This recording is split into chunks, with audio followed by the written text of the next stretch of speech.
Hello and thanks for joining us. A new report calls the staffing model for the Golden Valley Fire Department unsustainable. The report was presented to the City Council and City Manager Tuesday night and urges the city to make repairs to aging facilities. Delaney Cleveland spoke to the fire chief about what comes next. Golden Valley is always on the lookout for a few good firefighters. We are predominantly a paid-on-call model. That means everybody comes from home or work. It's a model that's been around for decades, and Fire Chief John Crelly calls it unsustainable. Life has changed quite a bit. Time demands of people as far as their family commitments, work commitments, and fire department commitments are all rising.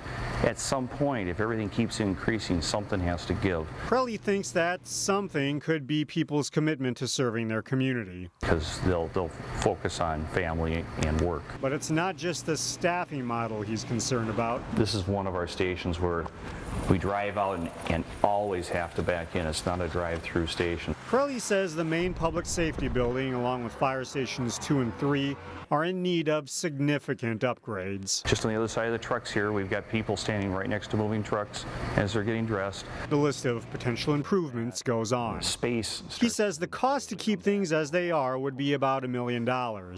However, if Crelly got everything on his wish list, the price tag could be significantly higher. On the other extreme, which council had in their packets, was about $20.6 million to address everything. Crelly outlined many of these needs to Golden Valley City Council and City Manager Tuesday night, in what's essentially the beginning stage of trying to figure out how to address some of the needs. And this could go on for several years before we get some real clear direction. There's budgetary components of that, within the city that need to be considered, and we need to also collect, community input. For now, things will remain as is, but over time, Crelly hopes the system can be put in place to ensure the department can meet the demands that come with the job. We need to make sure whatever we have in place is sustainable, and right now I think our biggest vulnerability is the staffing component. Golden Valley has 50 paid-on-call firefighters. One of the proposals to fix the staffing model would be to take those 50 firefighters and schedule them to work part-time on an organized schedule.